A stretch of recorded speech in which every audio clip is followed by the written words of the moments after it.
दोस्तों नमस्कार, मैं हूं राकेश कुमार और आप देख रहे हैं मत अभिमत। दोस्तों, बिहार नगर निकाय चुनाव 2 चरणों में संपन्न हुआ है। तीसरे चरण के चुनाव की तैयारी चल रही है। आखिर ये चुनाव क्यों हो रहे हैं?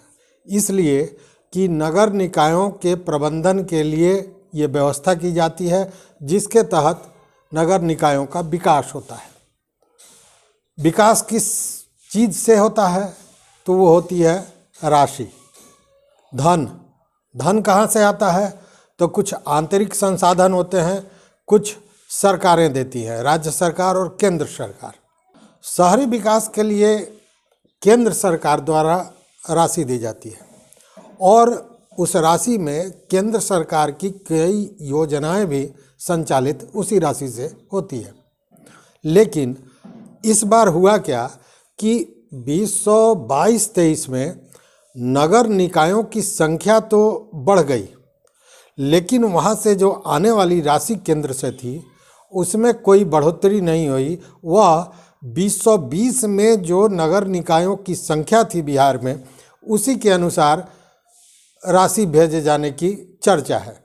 इसको लेकर तमाम तरह की भ्रांतियां पैदा हो रही हैं। असमंजस की स्थिति है कि जब राशि कम होगी तो सब नगर निकायों में समुचित विकास के लिए राशि कैसे उपलब्ध हो सकेगा। इसको लेकर वित्त आयोग की अनुशंसा पर बिहार सरकार केंद्र से और भी पैसा मांगने जा रही है। तो मित्रों, सबसे पहले ये जानें कि वित्तीय वर्ष 2022 और 23 में कुल नगर निकायों की संख्या हो गई है 261, जो पूर्व में 142 हुआ करती थी। अब हुआ क्या कि 117 ग्राम पंचायत को अपग्रेड कर दिया गया और उनको नगर पंचायत बना दिया गया, जो नगर निकाय में शामिल हो गए। उसी के साथ 8 नए नगर परिषद भी बनाए गए और साथ ही जहां नगर निगमों की संख्या 12 हुआ करती थी, अब वो बढ़कर 18 हो गई।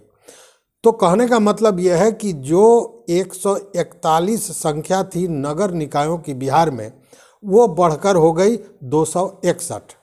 लेकिन केंद्र से जो पैसा आने वाला है वो केंद्र द्वारा 2020 मतलब 2020 में जिस हिसाब से 142 नगर निकायों के विकास के लिए जो राशि आवंटित की जाती थी, उसी हिसाब से राशि भेजी जा रही है। अब इसके कारण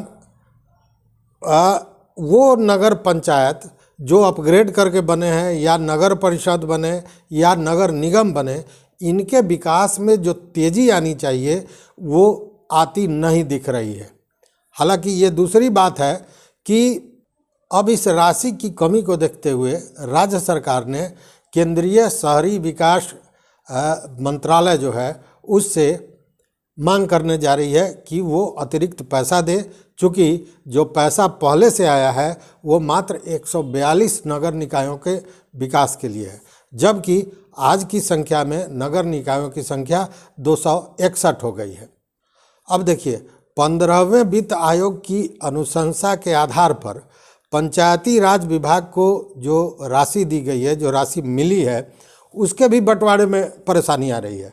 और उसका कारण यह है कि 15वें वित्त आयोग की अनुशंसा पुराने शहरीकरण की दर के आधार पर की गई है। पुराने शहरीकरण के दर को इस तरह समझें कि 2011 की जो जनगणना हुई थी उसके अनुसार शहरीकरण का जो आंकड़ा बिहार में था वो था सिर्फ 11.27%।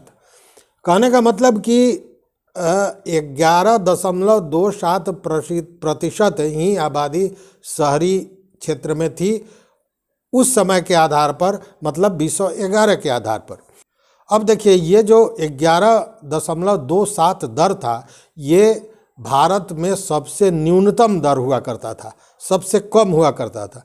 क्योंकि अगर राष्ट्रीय औसत हम देखते हैं तो राष्ट्रीय औसत शहरीकरण का जो था वो था 31.16 मतलब उस आधार पर बिहार के शहरीकरण की अगर बात करें तो बहुत नीचे था, वो दर बहुत कम था।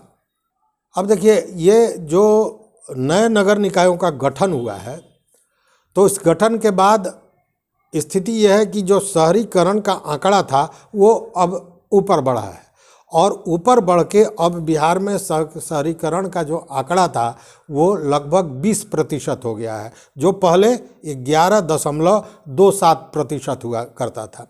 अब देखिए, ये जो राशि आवंटित की जाती है इसका एक ये भी आधार होता है। अब जो राशि 11.27% शहरीकरण को लेकर भेजी गई थी वो कम पड़ रहा है, चूँकि अब ये आंकड़ा 20% हो गया है, जबकि 11.27 के आधार पर ही इस राशि का आवंटन किया गया होगा। और जब इस शहरीकरण का विकास हुआ है, मतलब ये निकायों का विकास हुआ है, तो स्वाभाविक है कि इनके विकास के लिए राशि की आवश्यकता भी अधिक होगी। एक जो अनुमानित आंकड़ा बताया जा रहा है वो ये कि नए नगर निकायों का जो गठन हुआ है उसके बाद जो केंद्रीय योजनाएं हैं उसके लिए शहरों को लगभग 10,000 करोड़ की अतिरिक्त राशि मिल सकती है। मतलब जो नए शहरीकरण हुए हैं उसकी विकास के लिए और भी ज़्यादा राशि की ज़रूरत है, और उन पूरे क्षेत्रों में जो केंद्रीय योजनाएं चलती हैं उस योजनाओं के लिए अतिरिक्त लगभग 10,000 करोड़ की आवश्यकता होगी। वहीं जो केंद्रीय योजनाएं थी जो मात्र 142 नगर निकायों के लिए थी उसका भी विस्तार हो गया। अब वो 261 नगर निकायों में उन योजनाओं को लागू करना होगा, संचालित करना होगा। इन योजनाओं में आपको याद होगा अमृत मिशन, प्रधानमंत्री आवास योजना, PM स्वनिधि आदि तमाम तरह की योजनाएं हैं। उसी तरह शहरी आजीविका मिशन के अंतर्गत भी जो सेल्फ हेल्प ग्रुप चलाए जाते हैं उसके लिए भी राशि दी जाती है, उसके लिए भी राशि की आवश्यकता होती है। वर्तमान में 100 से अधिक निकायों में ये योजनाएं चल रही हैं। मतलब पूर्व से जो 142 थी उसमें लगभग 100 जो निकाय थे लगभग उसमें योजनाएं चल रही थी, बाकी में अभी चलने वाली है या चलेंगी।